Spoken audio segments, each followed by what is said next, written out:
Thank you very much for everyone joining us and celebration of our first inauguration. Vă mulțumesc tuturor, am făcut această prezentare foarte scurtă. Located in Targıcı.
Sayın Değerli Bakanım, sevgili katılımcılar, hepiniz bu dağa hoş geldiniz.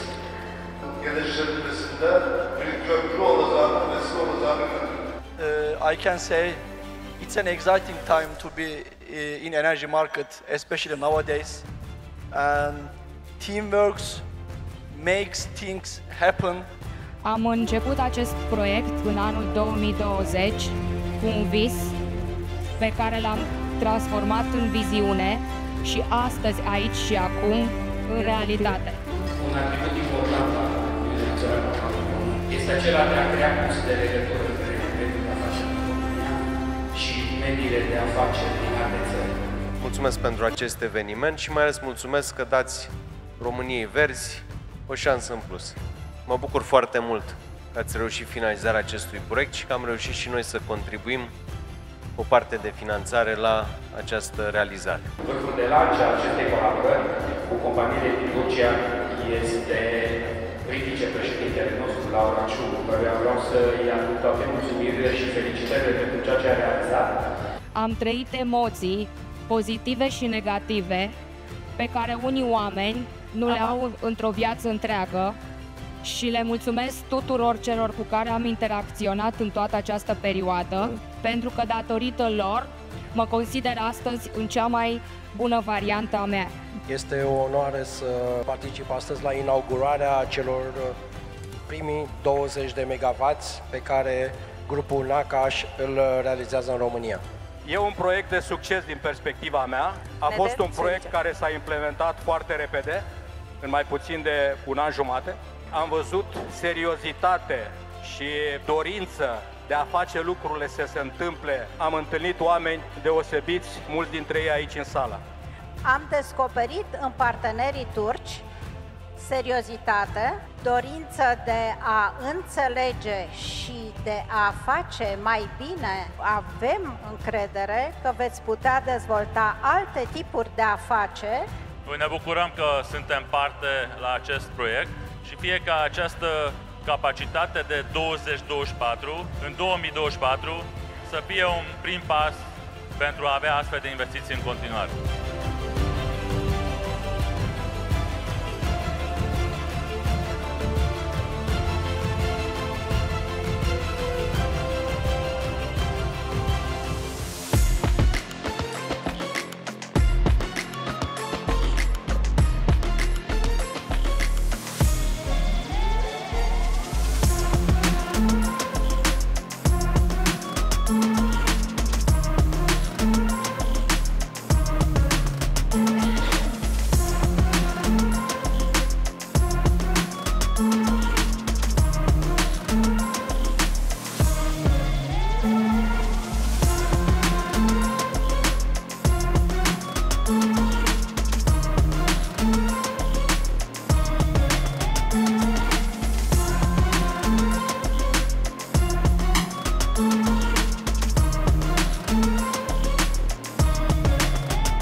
fără să fie o manifestare a aroganței, ci doar încredere. Imposibilul pentru ceilalți este firescul pentru noi.